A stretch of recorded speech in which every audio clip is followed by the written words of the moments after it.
Week 3 is Organized Olivia. Organized Olivia is the least cluttered of the 4 personality types. Hers is situational clutter that occurs as a result of a specific unexpected event, such as an illness or a last-minute craft show where she wants to vend.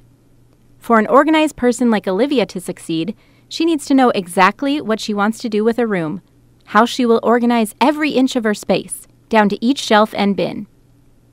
Characteristics. Her easy-to-work-in sewing room is efficient and functional.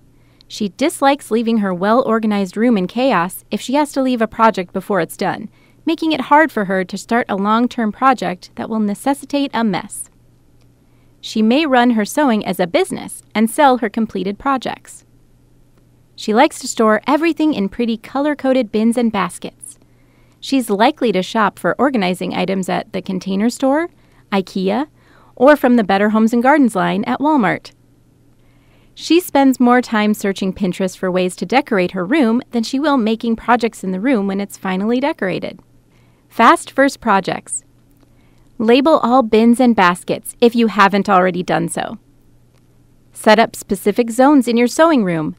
Establish separate areas for sewing machines, ironing, tools and notions, and fabrics.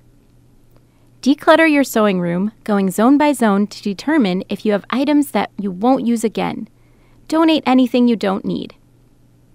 Optimal organizing tools. Shopping tip.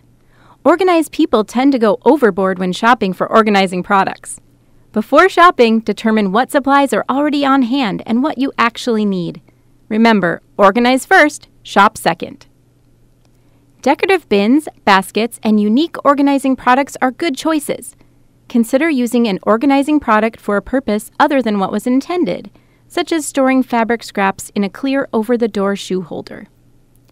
Put a dry erase memo board in a strategic spot to keep track of projects.